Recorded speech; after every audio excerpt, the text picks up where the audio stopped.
Assalamualaikum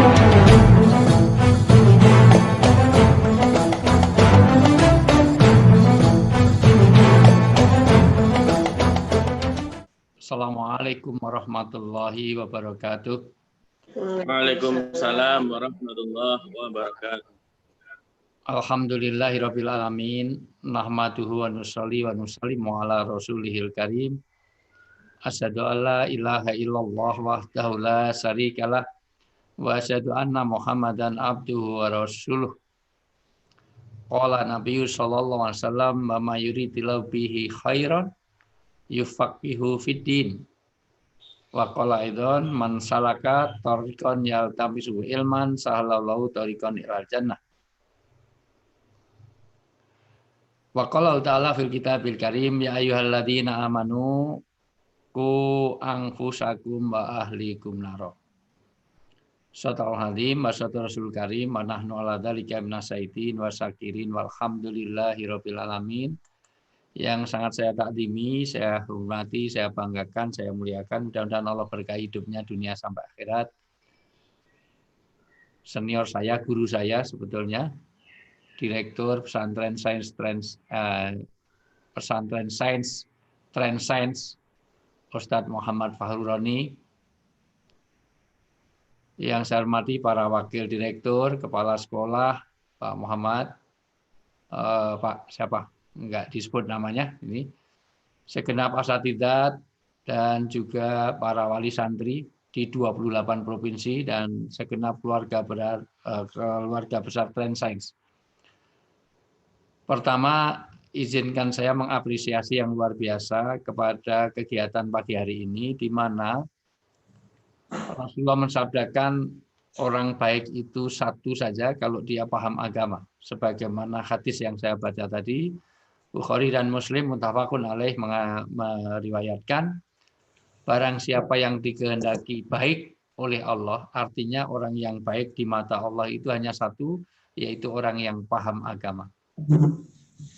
Dan tidak ada orang baik di mata Allah kecuali orang yang paham agama. Maka hari ini mudah-mudahan kita termasuk yang disabdakan Nabi, orang yang baik di mata Allah. Bahkan hampir semua orang menginginkan akhir kehidupan yang baik untuk menuju surga. Dan surga dikaitkan dengan ilmu, dikaitkan dengan pengajian, dikaitkan dengan Zoom meeting. Man salaka thariqan yaltamisu ilman sahalallahu thariqan ilal jannah. Siapa yang melonggarkan waktunya, hartanya, tenaganya, dan juga seluruh apa yang potensinya dia luangkan untuk menuntut ilmu, maka sesungguhnya Allah merintis jalan menuju surga. Artinya Allah buatkan jalan kita menuju surga. Maka apa yang kita lakukan 1 jam ke depan ini adalah dalam rangka kita merintis jalan menuju surga. Imam Syafi'i rahmatullah alaih mengatakan betapa fadilah thalabul ilmi ini sampai dikatakan 1 jam kita meeting seperti ini, kita Zoom meeting seperti ini, thalabul ilmi, thalabul agama ini, apa ilmu agama ini, pahalanya 1 jam ini melebihi dari semalam suntuk kita tahajud. Yang barangkali tadi malam tidak semuanya kita tahajud. Dilihat dari wajah-wajahnya bukan wajah-wajah orang yang rajin sholat tahajud. Mohon maaf, saya tahu psikologi, karena psikologi bisa membaca seseorang. Paling tidak dalam karakter. Psikologi itu sebenarnya gampang. Saya selalu nyarankan kalau cari istri usahakan betul jangan cari wanita yang berkacamata.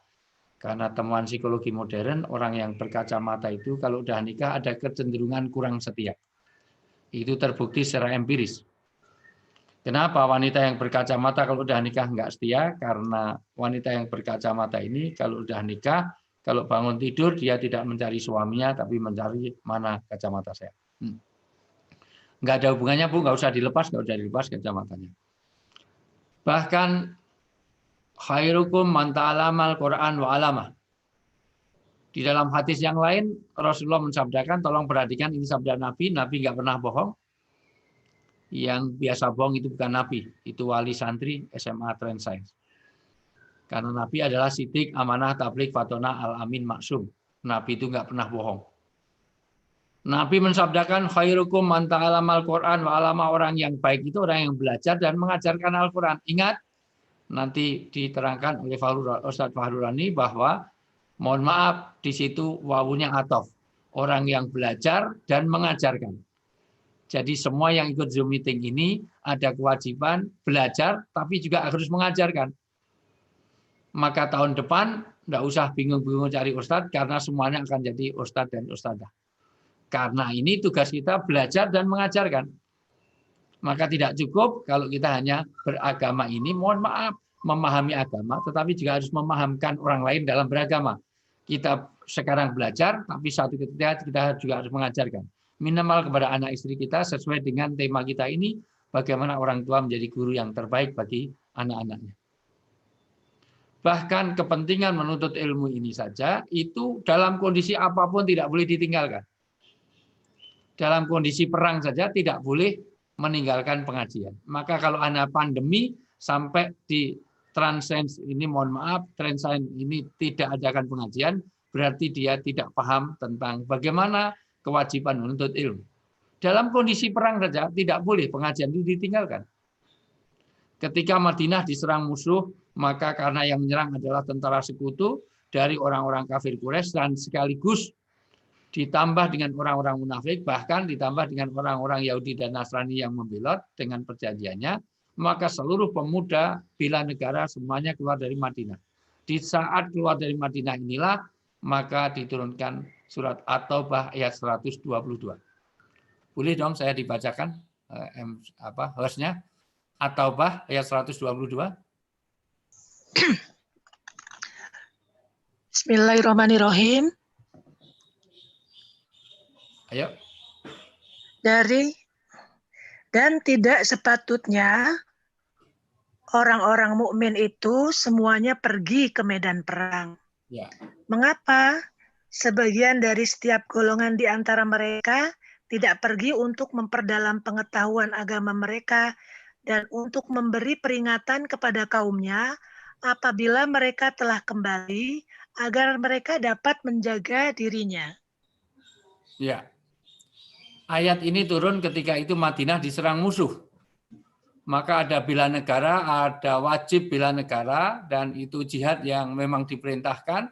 Maka semuanya keluar dari Madinah. Maka turun ayat ini, tidak boleh dong semua keluar dari Madinah.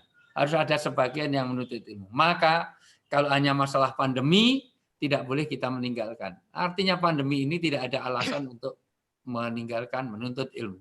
Maka saya apresiasi. Ini yang sudah ke-6 selama Zoom, dan jangan pernah berhenti.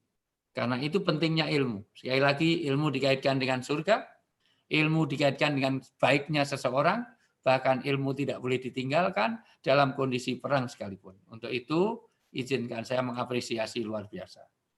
Yang kedua, apresiasi kita adalah bahwa ketika orang mati, maka semuanya akan terputus kecuali 3 hal. Satu, sedekah jariah yang kaitannya dengan amal. Yang kedua adalah ilmu yang bermanfaat. Dan yang ketiga, anak soleh yang mendoakannya. Artinya apa? Dari sisi ini kita sudah membuat bagaimana anak-anak kita menjadi anak-anak yang soleh. Karena tugas orang tua itu utamanya satu, Robbi habli minas solihin. Kalau waktunya panjang akan saya bicarakan tentang hak kewajiban orang tua kepada anak, tetapi ini nanti akan saya kasih shortcut-nya dulu. Karena orang tua tidak dituntut satupun anaknya jadi pinter, anaknya jadi kaya, enggak. Cuman satu tuntutannya, yang penting anaknya soleh. Tidak peduli mau apapun kondisinya, maka anak harus soleh. Mau kaya boleh, mau miskin boleh, mau pinter boleh, mau bodoh boleh. Yang penting adalah anak-anak harus soleh, itu utamanya. Karena kita tidak dituntut anaknya mahir dalam segala hal. Maka ini tugas utama orang tua adalah Robbi habli minas solihin. Allah mengajarkan dalam surat As-Saffat ayat 100. Doa itu sebenarnya doa dari Nabi Ibrahim, tetapi sampai hari ini diabadikan dalam Al-Quran untuk menjadi tugas utama orang tua adalah As-Saffat ayat 100, yaitu Robbi habli minas solihin. Apresiasi yang berikutnya adalah sudah pas memilih sebagai SMA Trans Science ini menjadi tempat di mana anak-anak kita disiapkan untuk menjadi anak-anak yang soleh. Karena saya yakin Bapak Ibu kita tidak ada kapabilitas dan tidak ada waktu yang cukup dan tidak ada ilmu yang cukup bahkan untuk bagaimana menjadi anaknya menjadi soleh, maka kita mengambil SMA Trans Science untuk menjadikan anak-anak kita jadi soleh. Paling tidak, sebetulnya banyak sekali keuntungan dengan memberikan anak kita di SMA Trans Science. Pertama, orang tua akan jadi tenang dalam mencari nafkah. Kenapa? Karena kita sudah diwakili Trans Science. Artinya dengan adanya Trans Science sudah mewakili orang tua untuk mendidiknya. Yang pasti terjaga ibadahnya. Karena tidak mungkin di SMA Trans Science akan meninggalkan sholat berjamaahnya segala macam. Sekarang saja karena masa pandemi mungkin ada perbedaan. Tetapi fungsi itu tidak boleh hilang. Maka nanti 4 fungsi rumah sebagai orang tua harus ditegakkan di rumah. Nanti fungsi musola, fungsi madrasah, fungsi maulud, dan fungsi maskanah. Nanti akan saya breakdown satu persatu. Yang ketiga, paling tidak anak terbiasa dengan tilawah Quran, dengan baca Quran, dengan di SMA Trans Science ini. Yang lebih penting lagi, anak ada amalan-amalan sunnah, terbebas dari pergaulan bebas. Selangkah dari rumah kita, mohon maaf, anak ini akan banyak tantangannya. Dari mulai narkoba, dari mulai pergaulan bebas, apalagi pengaruh-pengaruh, mohon maaf, sekarang ini pengaruh dari sesuatu yang kadang-kadang tidak menciptakan lingkungan yang baik bagi anak-anak kita. Maka sudah bagus kita membuat kita menjadi di Trans Science menjadi bi'ah yang hasanah, suasana yang baik.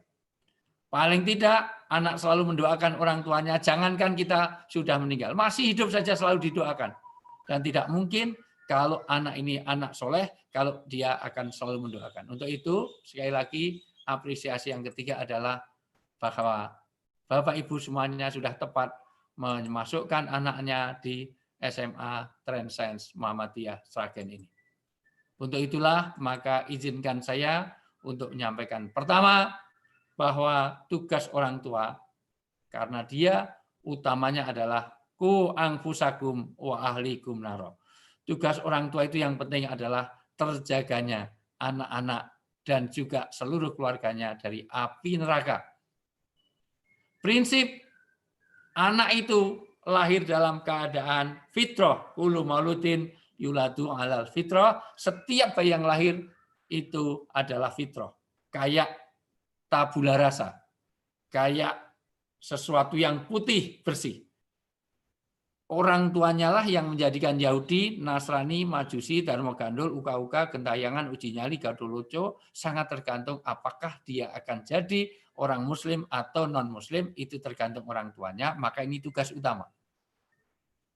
Bagaimana anak-anak kita ini disibghah atau dicelup dengan akidah yang benar, akhlakul karimah. Ada 4 menurut Said Sabiq, utamanya orang tua adalah pertama, menanamkan aqidatus shahihah. Yang kedua, menanamkan akhlakul karimah, yaitu karakter, pendidikan karakter. Kenapa ini saya sampaikan?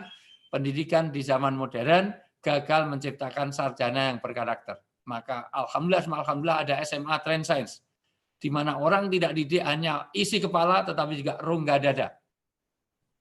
Sekarang ini banyak yang rusak negara adalah alumnus universitas besar di Indonesia. Dari UGM, ITB, IPB, UI, UNER, Unibro, USU.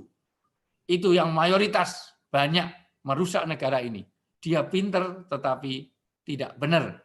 Koruptor-koruptor lahir dari sana. Ternyata, mohon maaf, saya sudah 26 tahun jadi dosen.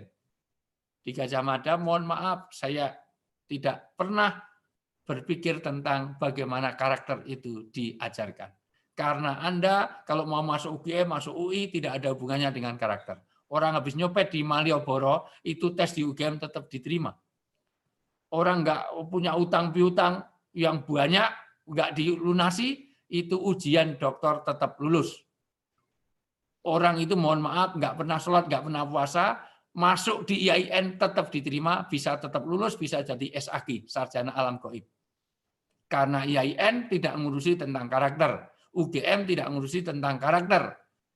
Saya sampai detik ini, Bapak Ibu semuanya, masih ada orang yang minta dicarikan seseorang, doktor cum laude dari UGM, tetapi dia 3 tahun kontrakannya belum terbayar.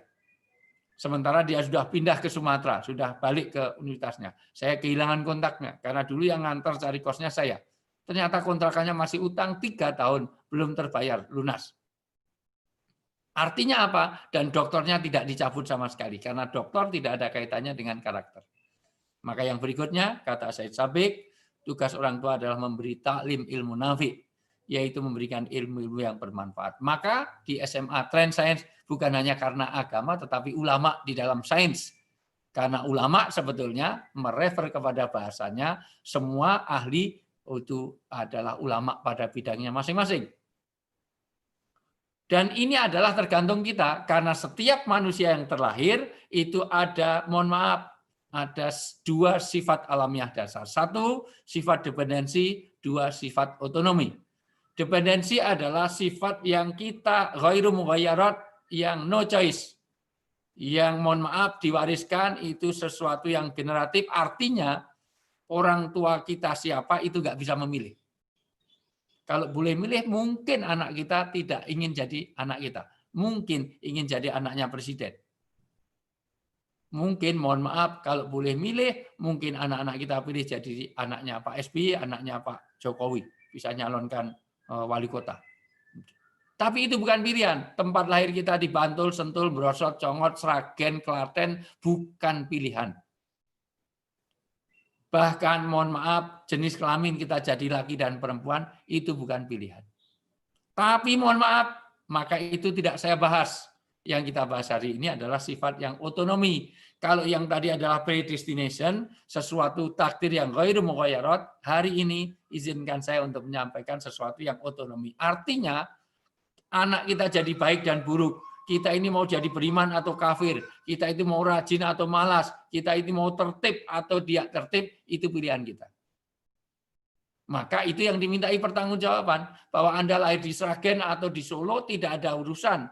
Tapi kalau Anda jadi orang baik dan jelek, itu nanti ada pilihan. Karena orang itu waman sa'afal yu'min, waman sa'afal yakfur, siapa mau beriman silahkan iman, silahkan kafir, pengen kafir silahkan kafir. Fa'alhamaha fujura wa taqwaha.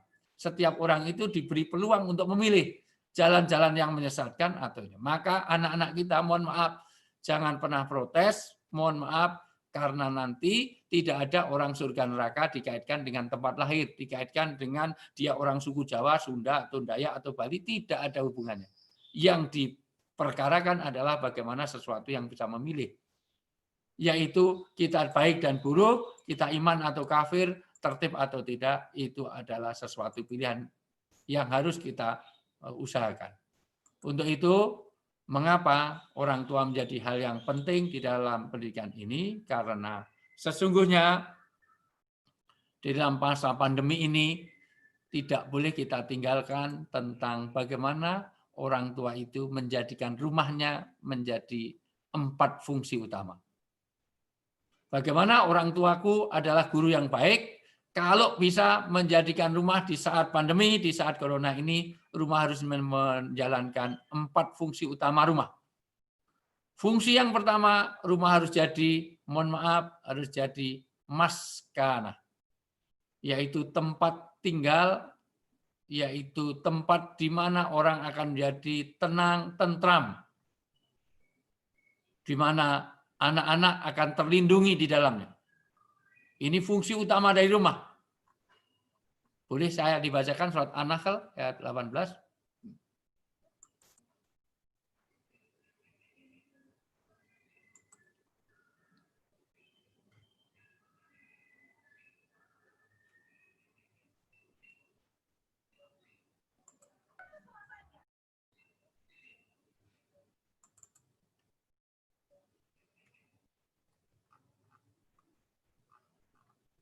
Boleh An-Nahl?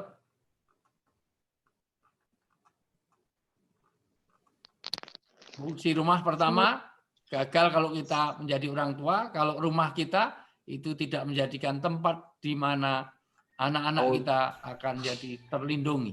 An-Nahl ayat 18. Ya. A'udzubillahi minasyaitonirrajim. Bismillahirrahmanirrahim. Wa in ta'uddu ni'matallahi la tuhsuha. Apaan. Wa in ta'uddu ni'matallahi la tuhsuha. 38. An-Naml ayat 18, bukan An-Nahl. An-Naml. Afan. An-Naml, bukan An-Nahl, surat ke-27. Ya.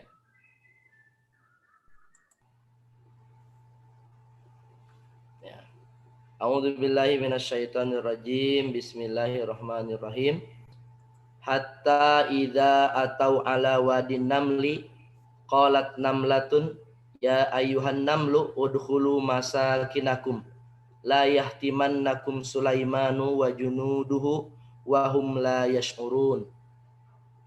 Hingga ketika mereka sampai di lembah semut, berkatalah seekor semut, wahai semut-semut, masuklah ke dalam sarang-sarangmu, agar kamu tidak diinjak oleh Sulaiman dan bala tentaranya, sedangkan mereka tidak menyadari. Jadi bagaimana orang tua harus menjadi maskanah, yaitu di rumah kita, mohon maaf, harus jadi tempat di mana dia berlindung. Dan semut saja di situ disebut namlah, semut perempuan. Jadi sebetulnya dulu itu ayatnya aja itu kaitannya dengan wanita harus jadi madrasah. Itu bukan semut laki-laki loh ya. Itu satu ucapan baik, ucapan dakwah itu diabadikan. Walaupun semut yang mengatakan tapi diabadikan sampai hari kiamat. Maka guru-guru ini kalau nasihati anak, nasihati murid-muridnya, maka itu diabadikan Allah sampai hari kiamat. Setiap amal baik itu diabadikan oleh Allah. Dalam pengertian apa? Bahwa satu tugas kita adalah sarang. Sarang adalah tempat berlindung. Dulu anak-anak Sragen, mohon maaf, kalau nangis maka dia lari akan ke rumah. Rumah harus jadi pelindung dari semuanya. Terlindungilah semuanya. Jadi rumah adalah tempat untuk berlindung. Kalau orang di rumah itu mohon maaf tidak kerasan di rumah, berarti itu gagal kita menciptakan rumah sebagai maskanah. Orang Arab kalau bertanya rumah, aina taskun, di mana kamu bersakinah. Sakinah artinya tempat tinggal. Maka orang kalau guru-guru di SMA Trans kalau masih kontrakan berarti dia belum sakinah karena dia masih pindah sana sini. Sakinah adalah tempat menetap. Walaupun sakinah nanti ada 5 fungsinya. 1 optimistis. Itu kaitannya dengan perang Badar. Di perang Badar umat Islam itu hanya 300 tapi melawan 1000 orang menang karena Allah wa anzala fi qulubihim sakinatu fi qulubihim. Allah telah menurunkan sakinah di dalam hatinya. Optimistis. Yang kedua, tidak saling curiga. Maka di dalam rumah tidak boleh saling mencurigai. Dimulai dari handphone. Jadi suami istri yang enggak beres kalau handphonenya di password itu. Nah, maka itu, apalagi nama handphone di situ ditulis. Kalau istri telepon kok namanya masih Cinta, Bebek, Yayang masih oke. Mama gitu. Tapi kalau nama istri sendiri tulisannya itu Mama 1, Mama 2, Mama 3 udah masalah itu. Apalagi istri yang telepon namanya berubah jadi Mabes Polri, Makobrimob, RI1, udah jadi masalah itu. Apalagi istri yang telepon namanya bagus Nur Laila, di situ disebut wah Mak Lampir, diganti Mak Lampir, itu udah jadi masalah. Nah, dari situ berarti sudah tidak ada sakinah. Maka tugas pertama bagaimana anak kerasan di rumah. Bagaimana bapak di rumah, ibu di rumah, sakinah. Maka pastikan kopi yang paling enak adalah kopi bikinan istri. Maka kalau ada guru-guru SMA Trans Science itu sering terlambat ke kantor, itu menunjukkan dia sakinah di rumahnya. Kalau pulang dari kantor, mohon maaf pulang dari sekolah pengen segera pulang, berarti dia sakinah di rumah. Tapi kalau dia masih mampir sana, mampir sini, mampir situ, berarti dia tidak sakinah. Sakinah artinya tenang. Mohon maaf saya tanya, rumah Rasulullah kolam renangnya ada enggak? Rumah Rasulullah itu kulkasnya berapa pintu? Rumah Rasulullah itu mohon maaf, rumah Rasulullah itu TV-nya berapa in? Rumah Rasulullah AC-nya berapa PK? Semuanya tidak ada, tetapi jadi sakinah, baiti jannati. Ternyata yang membuat sakinah bukan karena fasilitas. Mungkin rumah kita nggak ada AC, mungkin nggak ada kolam renangnya. Tetapi kalau ada amal agama, kuncinya adalah rumah menjadi maskanah kalau ada amal agama. Maka saat pandemi seperti ini justru kita fungsikan. bagaimana rumah itu ada agama. Maka fungsi yang kedua, rumah harus jadi musola. Yaitu di mana nawiru buyutakum bi tilawatil Quran, nawiru buyutakum bi qiraatil Quran. Hiasilah rumahmu bukan dengan drakor. Hiasilah rumahmu bukan dengan sepeda Brompton.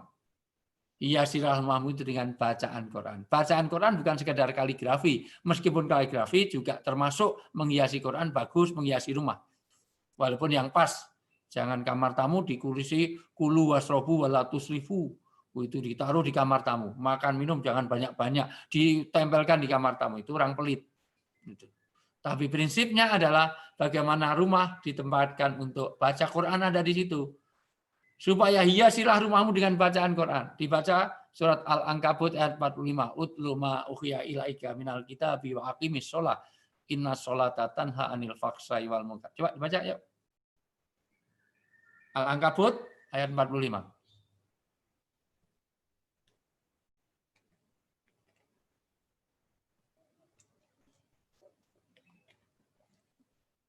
Surat ke-29, Al-Ankabut ayat 45. Inilah rumah. Rumah harus ada ditegakkannya sholat. Rumah harus ada dibacakannya Quran.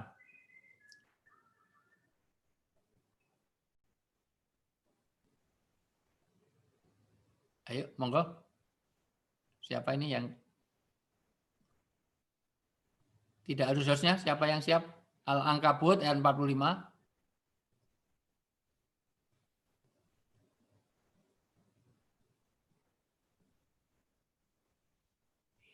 Enggak ada yang siap Quran. Yang tadi mana? Aula. Halo. Ya, ayo, monggo. Ya, monggo Pak Anas. A'udzubillahi minasyaitonirrajim. Bismillahirrahmanirrahim. Uslu ma uhiya ilaika minal kitabi wa aqimis shalah. Innas sholata tanha 'anil fahsya'i wal munkar. Wa dzikrullahi akbar. Wallahu ya'lamu ma tasna'un.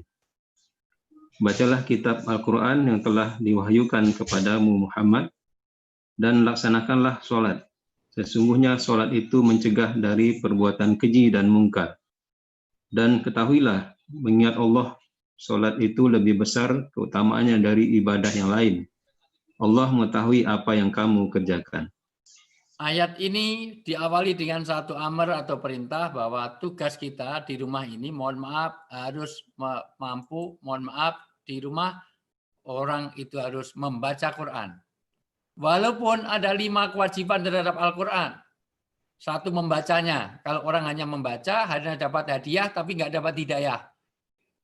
Karena orang hanya sibuk menghatamkan, nggak cukup menghatamkan. Dia khatam juga, dia baca juga, tapi yang kedua, dia harus memahami. Memahami tidak cukup, dia harus, mohon maaf, meyakini dan mengamalkan. Bahkan, mohon maaf, dia harus menghafal, karena tidak mungkin kita bisa sholat kalau nggak ada hafalan Quran. Maka orang harus mau menghafal Quran. Maka yang terakhir, ini semakin sedikit sekali mengajarkannya, yaitu niatul amal wa tabligh.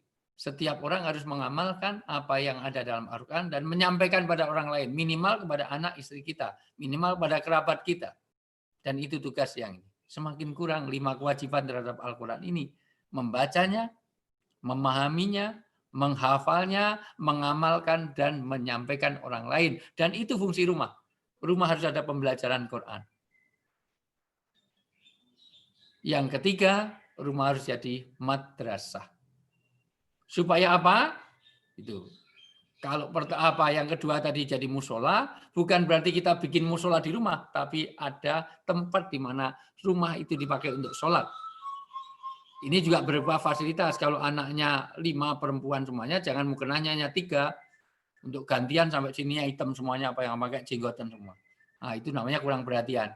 Rumah dipakai untuk sholat, supaya ada terdengar sholat, bacaan Quran. Yang kedua juga, mohon maaf, dibaca untuk pembelajaran Al-Quran. Yang ketiga, fungsi kita adalah rumah harus jadi madrasah. Ini yang kita bahas, bagaimana orang tua harus jadi guru bagi anak-anaknya.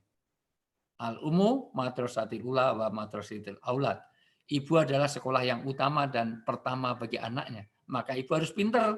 Kalau ibu nggak ngerti agama, nggak ngerti halal haram, nggak ngerti najis tidak najis, ibunya lulak lolok, tulalit, O2N, O-on, maka bagaimana dengan anak-anaknya? Dalam pepatah Arab mengatakan kalau kamu tidak punya sesuatu, kamu tidak akan bisa memberi sesuatu. Maka kita harus mempunyai.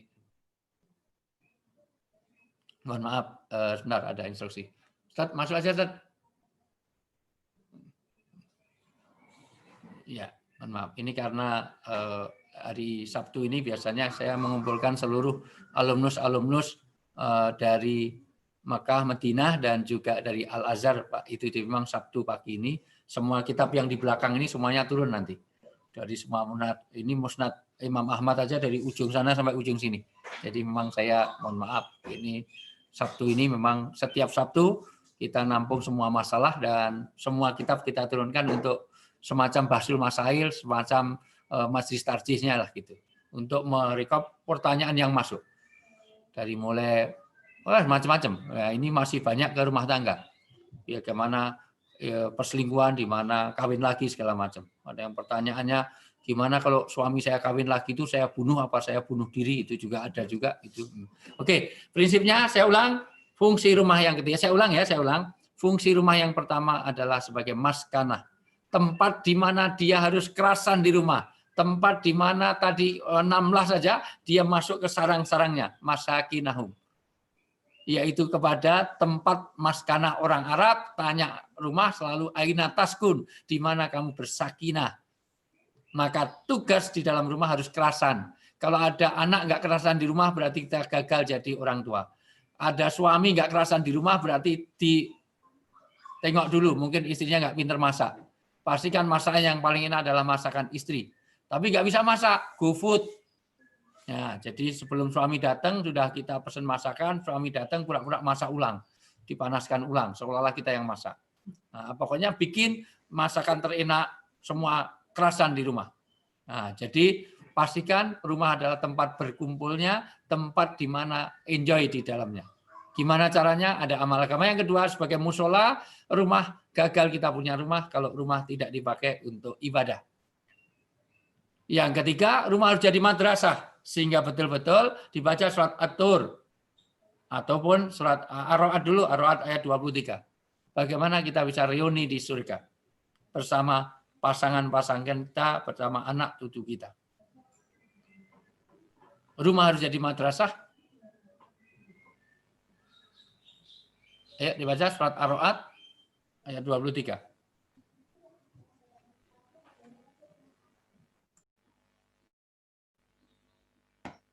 Ya, boleh Ustaz baca. Halo, ya.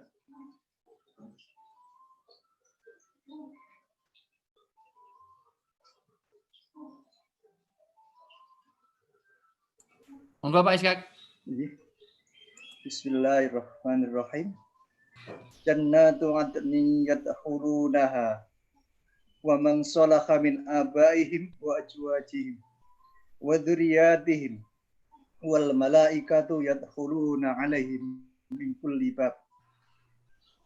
Yaitu surga Adn.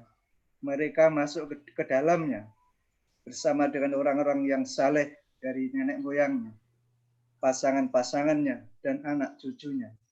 Sedang para malaikat masuk ke tempat-tempat mereka dari semua pintu.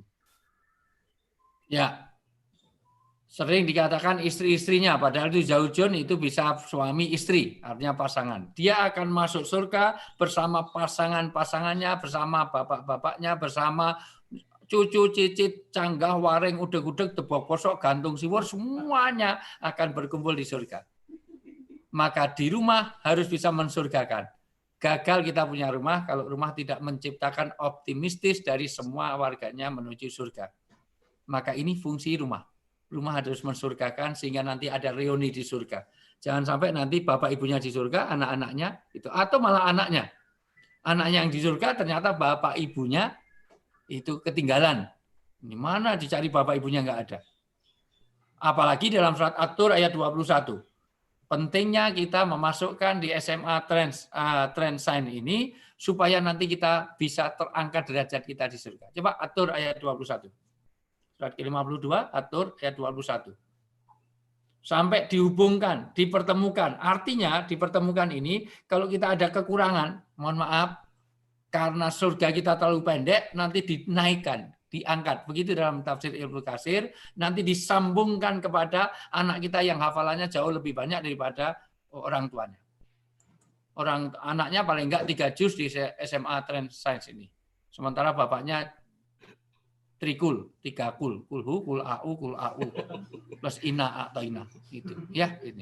Nah, padahal derajat surga juga tergantung pada bagaimana sejauh mana kita hafal dan membaca Al-Quran. Sementara anak kita, mohon maaf, anak kita ternyata tinggi derajatnya karena apa? Karena hafalannya lebih banyak daripada bapak-bapaknya. Suruh baca ayat aja lamanya luar biasa. Ya, Coba Ustaz. dibaca, atur ayat 21. A'udzubillahi minasyaitonirrajim. Bismillahirrahmanirrahim. Walladzina amanu wattaba'athum dzurriyyatuhum biimanin alhaqna bihim dzurriyyatahum wama alatnahum min amalihim min syai'in kullu amrin bima kasabat rahin. Insyaallah. Ya. Dan orang-orang yang beriman dan yang anak cucu mereka mengikuti mereka dalam keimanan, kami hubungkan anak cucu mereka dengan mereka, dan kami tiada mengurangi sedikit pun dari pahala amal mereka. Tiap-tiap manusia terikat dengan apa yang dikerjakannya. Ibnu Katsir mengatakan dihubungkan itu artinya nanti disambungkan, dipertemukan. Jadi kalau kita mungkin, mohon maaf, ibadah kita tidak terlalu bagus, sementara kita mendidik anak-anak kita di SMA Trend Science ini menjadi dia orang yang soleh, maka kita diangkat derajatnya. Mudah-mudahan kita termasuk di dalamnya. Dan saya lihat, alhamdulillah, yufaqihu fiddin, pemahaman agama anak-anak SMA Trends jauh lebih bagus daripada bapak ibunya. Minimal hafalan-hafalannya lebih banyak lah insya Allah. Iya, insya Allah ini. Tapi sudah bagus. Mandala ala khair falau ajru mislu amilihi. Kalau dia sudah memfasilitasi, insya Allah dapat pahala sama dengan yang difasilitasi. Kalau bapak nggak hafal Quran, biayain saja orang menghafal Quran. Insya Allah pahalanya sama dengan penghafal Quran. Itu. Tanpa mengurangi pahalanya. Yang terakhir, fungsi rumah kita harus jadi maulud, yaitu tempat tumbuh kembangnya anak, tempat di mana semua kebutuhan anak itu terpenuhi. Dibaca surat An-Nisa ayat 9. Wal yakhshal ladzina taraku. Ya. An-Nisa ayat 9.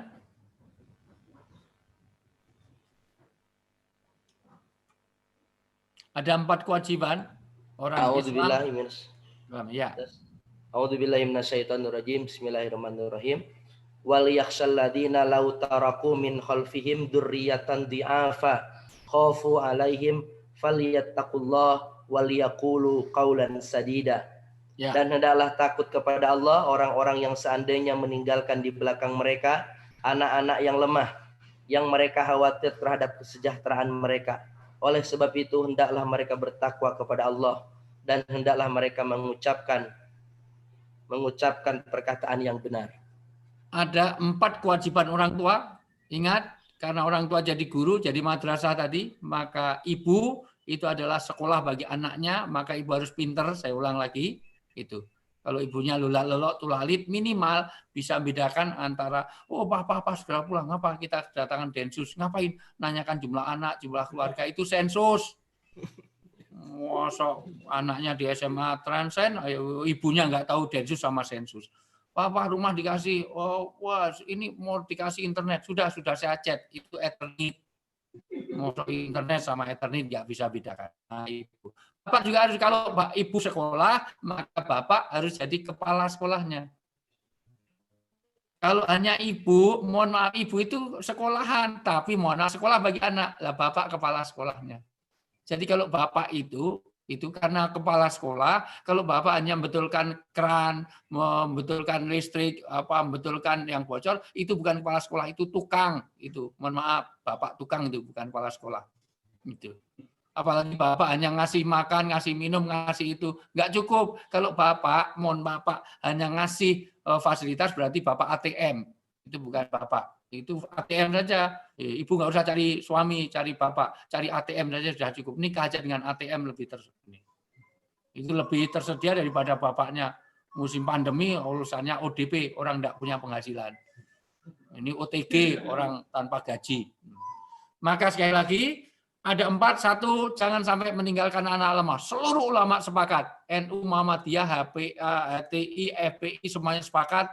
Lemah di situ adalah lemah imannya.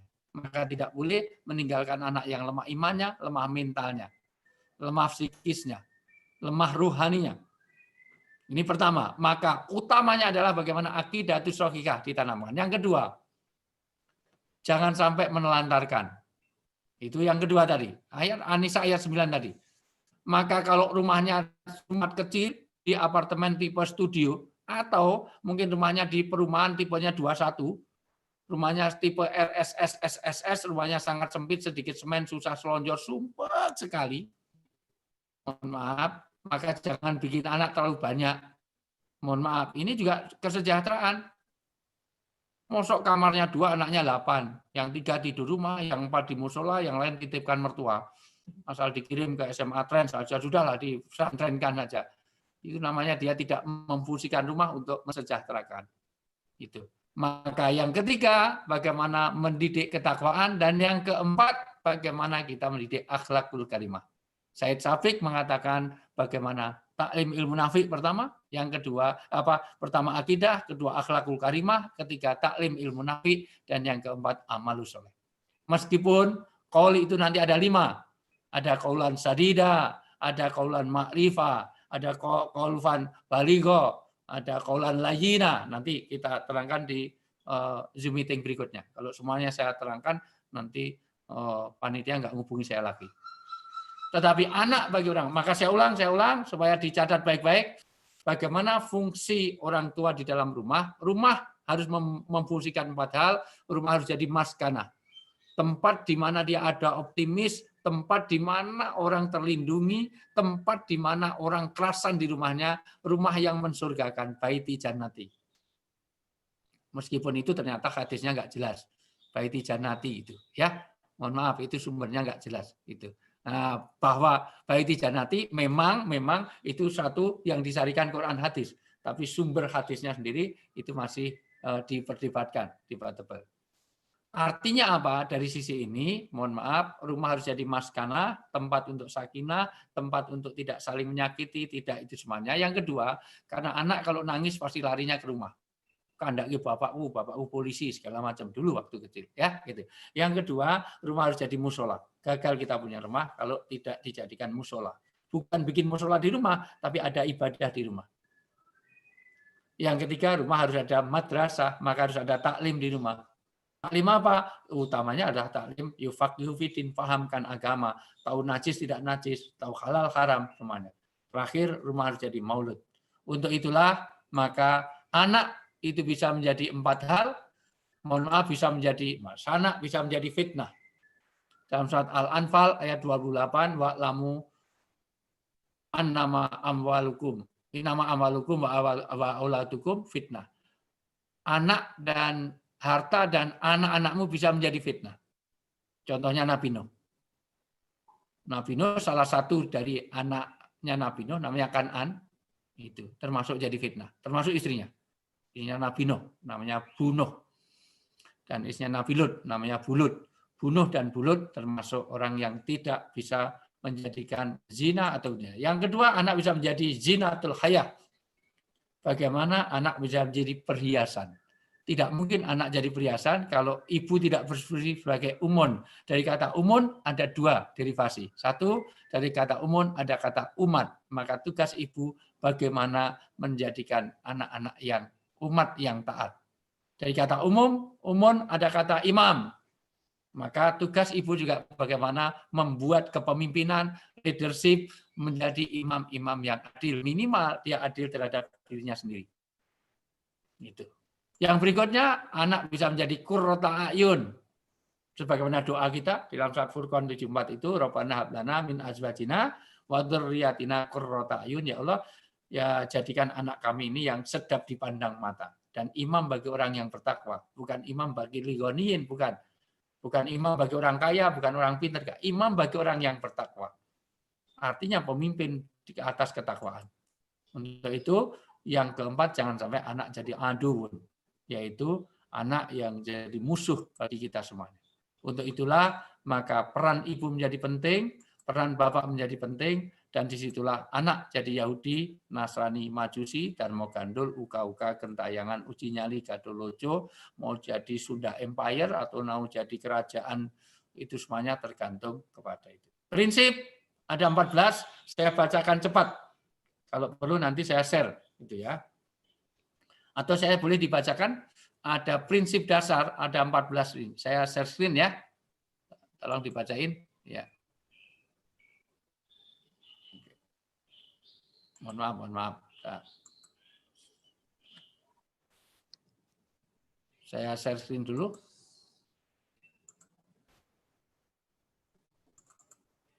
Ya, moderatornya boleh dibacakan?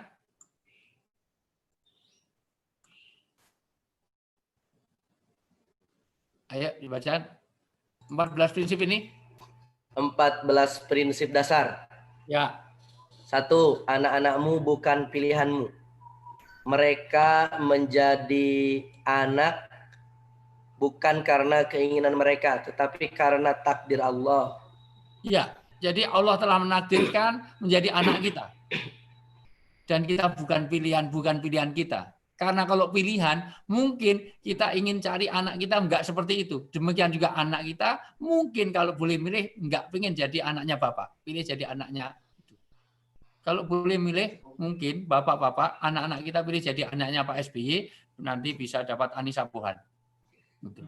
Walaupun kalau betul itu anaknya SBY, belum tentu juga anak bapak itu Anissa Pohan mau dengan anak bapak. Tapi paling tidak, itu bagian dari bukan pilihan. Yang kedua, ya dipercepat aja. Karena apa yang Allah takdirkan untukmu, maka itulah amanah yang harus ditunaikan.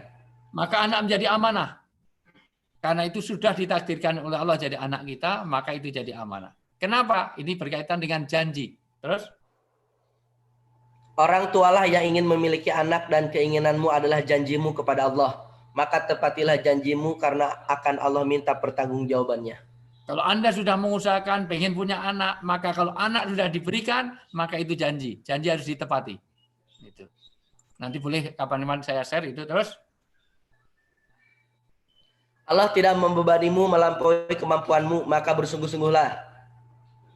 Ya, karena sesungguhnya la yukalliful nafsan illa usaha, semaksimalnya kita harus didik anak kita dan jangan pernah putus asa. Nyatanya Kan'an sudah mau mati saja, tetap ayo sini, kejarlah daku, aku tangkap. Tapi anaknya nekat sampai mulut kita berbusa. Maka jangan pernah putus asa untuk mendidik anak. Terus? Allah tidak mewajibkanmu membentuk anak-anakmu mahir dalam segala hal. Tetapi Allah mewajibkanmu membentuk anak-anak yang soleh. Iya, tugas kita itu anak jadi soleh. Maka masukkan ke SMA Trend Science. Kenapa? Karena itulah yang mendidik anak-anak yang soleh. Karena tidak cukup orang hanya itu. Makanya tadi 3 rongga harus terpenuhi. 1, mohon maaf, anak tidak cukup dipenuhi rongga perut, yaitu sandang, pangan, papan. Yang kedua harus dikasih penuh rongga kepala, keilmuan. Yang ketiga, tidak boleh rongga dada, keimanan. Kalau hanya bikin anak dan gemuk-gemuk, itu kayak binatang. Binatang itu urusannya dengan makanan saja. Nggak pernah kaitannya dengan pemikiran. Tapi kalau hanya ilmu saja, itu kepalanya penuh isinya, tapi dadanya kosong, nanti yang rusak Indonesia justru orang-orang pintar. Terus, yang keenam? Jangan berharap kebaikan dari anak-anakmu bila tidak mendidik mereka menjadi anak-anak yang soleh. Ya. Kalau kita tidak didik dengan anak yang soleh, maka Muhammad jangan berbuat apa, jangan berharap kebaikan. Wong kita nggak didik kebaikan kok. Karena apa yang kita petik adalah apa yang kita tanam. Terus? Jangan berharap banyak bila kamu tidak mendidik mereka sebagaimana mestinya. Ya. Terus? Didiklah anak-anakmu sesuai fitrahnya. Ya, sesuai fitrah. Artinya fitrahnya manusia adalah ada keimanan. Maka dididik dengan keimanan, jangan sampai seperti ada teman saya dosen itu punya anak tidak dikasih agama, biar nanti biasa milih. Nah, kamu orang Islam apa bukan? Islam. Kalau Islam tugasmu anak harimau harus jadi harimau, jangan anak mau jadi kambing. Dan itu tugasmu sesuai dengan fitrahnya. Dia apa? Biar milih. Kalau gitu milih, jangan hanya agama, makanan juga gitu. Kamu kasih racun, kamu kasih vitamin, biar milih, biar milih itu. Insya Allah anakmu billahi taufik wal hidayah semuanya. Ya, gitu. Ya, terus? Janganlah menginginkan anak-anakmu sebagai anak-anak yang soleh sebelum engkau menjadi soleh terlebih dahulu. Faqidus syai' la yu'ti. Sesuatu yang tidak punya tidak bisa memberikan apa-apa. Ya. Ya. Kalau faqidus syai' la yu'ti. Orang itu kalau nggak punya sesuatu, bagaimana dia mau ngasih? Dia sendiri nggak punya sesuatu. Maka jangan berharap anak-anak kita soleh solikah kalau bapak ibunya dia soleh dan solikah dulu. Maka nanti ada keteladanan. Anak jangan rokok. Nah, bapak juga ngerokok. Ah, bapak kan udah tua. Nah, nggak boleh seperti itu. Nah, jadi harus ada kata. Terus, janganlah menuntut hakmu dari anak-anakmu sebelum engkau memberi hak anak-anakmu. ya, itu jangan sampai jadi anak yang durhaka, bapak yang durhaka. Kenapa? Karena ternyata kewajiban kita tidak terpenuhi sehingga hak anak tidak terpenuhi. Ya, diselesaikan sekalian. Ya. Jangan engkau menuntut hak dari anak-anakmu sampai engkau memenuhi hak-hak Allah atasmu. Ya. Terus? Berbuat baiklah kepada anak-anakmu bahkan sebelum mereka diciptakan. Ya. Terus? Jangan berpikir tentang hasil akhir, tetapi bersungguh-sungguhlah dalam mendidik. Jangan berhenti mendidik sampai kematian memisahkanmu. Ya, jadi jangan pernah putus asa karena sungguhnya Allah itu bisa segalanya, apapun yang terjadi, maka jangan pernah putus asa dari rahmat Allah. Ini artinya apa, Bapak Ibu yang saya muliakan? Ulang, bagaimana prinsip-prinsip ini kita terapkan di dalam prinsip 14 orang tua kepada anak ini, bahwa anak adalah sesuatu yang jadi amanah bagi kita, maka sekali lagi, alhamdulillah, jangan sampai kita menjadi ayah kehilangan peran kita. Karena kalau hanya punya anak, nggak mendidik, berarti bapak punya bola, tapi ngaku pemain bola. Wah, saya punya bola kok. Tapi kalau punya bola nggak dimainkan, berarti bapak ini hanya sebagai punya bola, tapi jangan ngaku pemain bola. Kalau tidak dimainkan. Nah, makanya, mohon maaf, kalau dia tidak mendidik anaknya, sesungguhnya dia bukan ayah. Itu bukan bapak, itu bapak pocong. Ya, itu bukan ini. Ya, maka ayah adalah gelar untuk laki-laki yang mau dan mengasuh anak.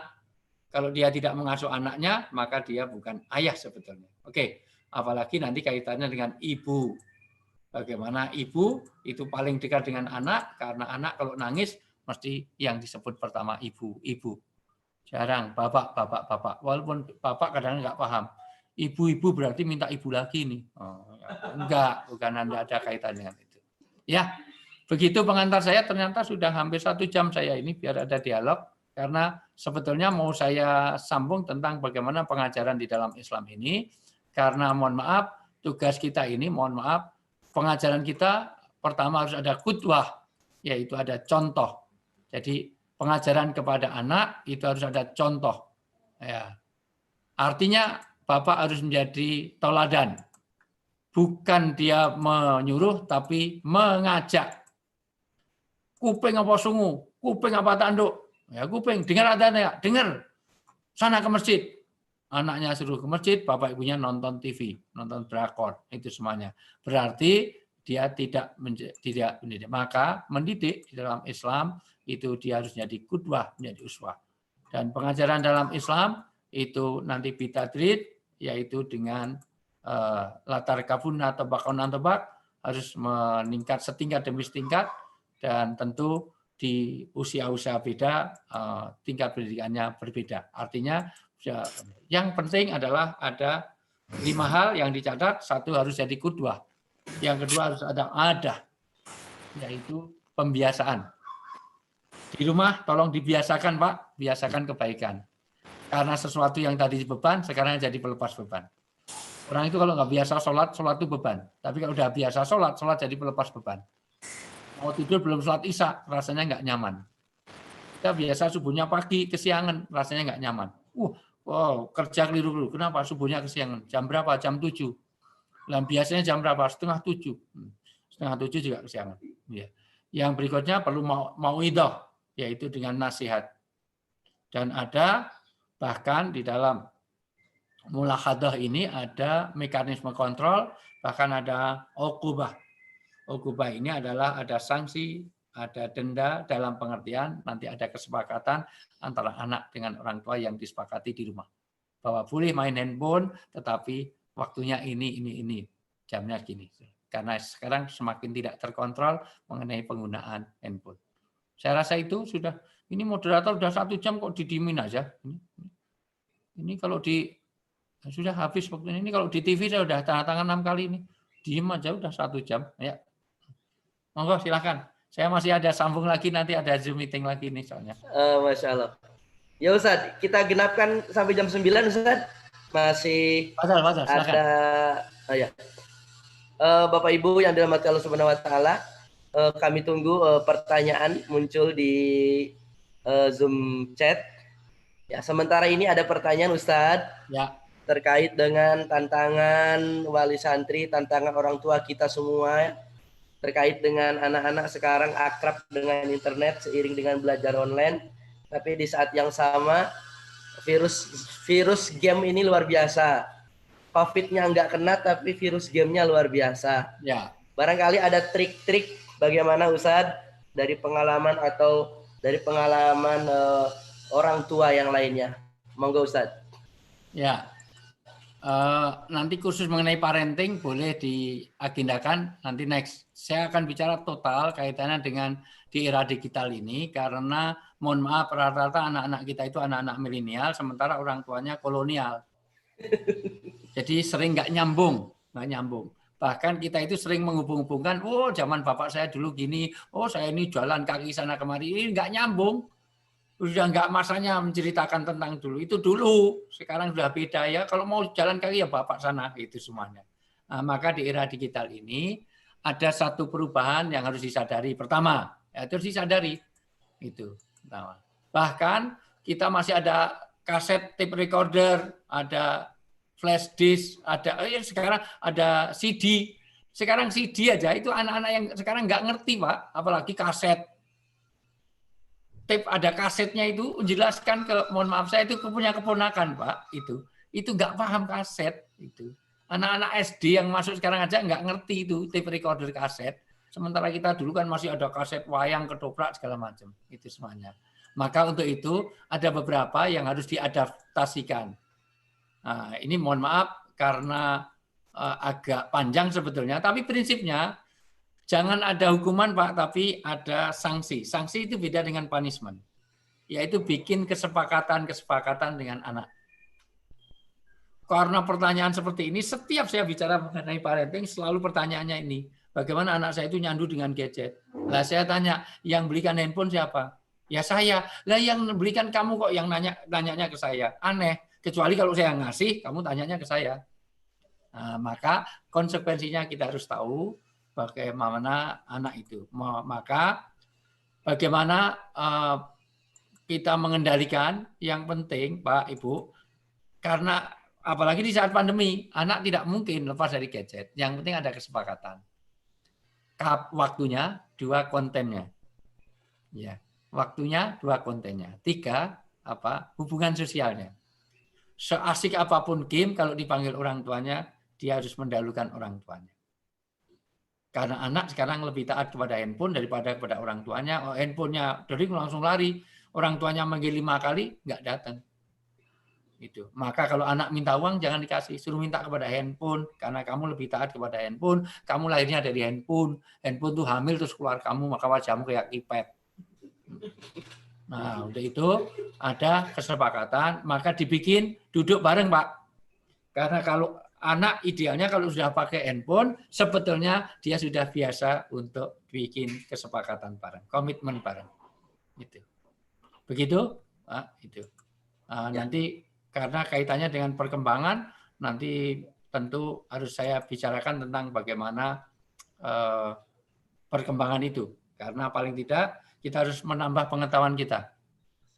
Karena mohon maaf, kita ini sudah pakai URL yang di password saja, anak itu bisa membuka passwordnya. Ya, karena anak lebih canggih daripada orang tuanya.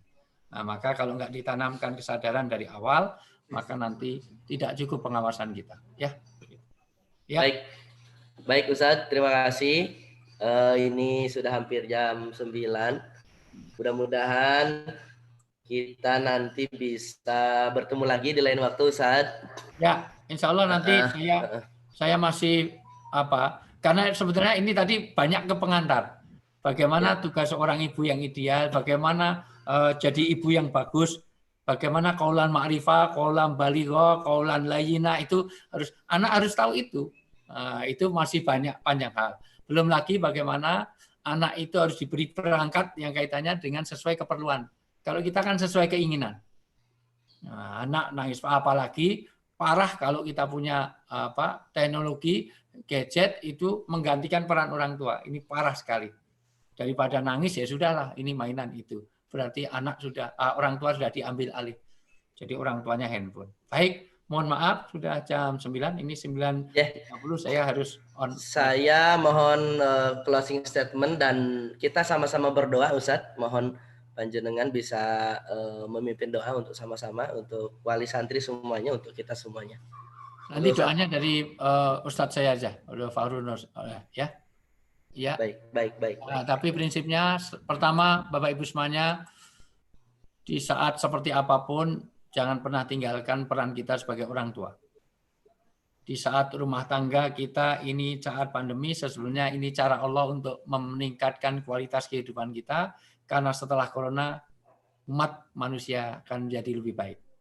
Baik dari segi kesehatan, baik dari segi kerukunan rumah tangga, artinya ketahanan rumah tangga, baik dari sisi konsumsi makanan, hubungan sosial, nanti akan jadi lebih baik. Yang berikutnya, mohon maaf, disyukuri alhamdulillah Bapak Ibu sudah memilih SMA Trend Science sebagai wadah untuk mendidik karakter anak kita. Ingat, orang tua tidak dituntut anaknya mahir dalam segala hal, sekali lagi, tidak harus jadi orang kaya, jadi orang itu. Tapi yang paling penting jadi soleh. Dan insya Allah, saya tahu persis, mohon maaf Pak, karena saya numpang lahir di Sragen juga. Saya tahu Sragen dengan adanya ini, saya mengapresiasi luar biasa dengan SMA Trend Science ini, di Muhammadiyah di Sragen ini. Ini mohon maaf, saya asli, soalnya lahir juga di Sragen, walaupun saya dibesarkan di Solo. Jadi saya sekolahnya di Solo, 14 ke Jogja. Tapi saya tempat tanggal lahir saya itu Sragen. Walaupun sekarang sudah nggak ada jejaknya. Nah, tapi prinsipnya, Masya Allah, Sragen yang dulu hanya dikenang dengan tayub saja, tapi alhamdulillah sekarang itu taruh campur sari dan campur saru, tapi alhamdulillah munculnya SMA Trend Science Muhammadiyah. Mudah-mudahan ini menjadikan satu pencerahan untuk dunia dan akhirat kita. Barakallah, mudah-mudahan Allah memberikan keberkahan, kemanfaatan dunia sampai akhirat. Sekali lagi, selamat, sukses, barokah untuk SMA Trend Science Muhammadiyah Sragen. Mudah-mudahan menjadi keberkahan. Afan, ada kurang lebihnya mohon maaf. Kalau ada ini, mohon maaf. Memang saya agak buru-buru karena memang waktunya juga, tapi nggak apa-apa, itu juga strategi marketing biar saya diundang lagi sama Trans. Kurang lebihnya mohon maaf. Allahu minkum. Billahi taufiq wal hidayah. Wassalamualaikum warahmatullahi wabarakatuh. Waalaikumsalam warahmatullahi wabarakatuh. Jazakumullah khairal jaza, Ustaz.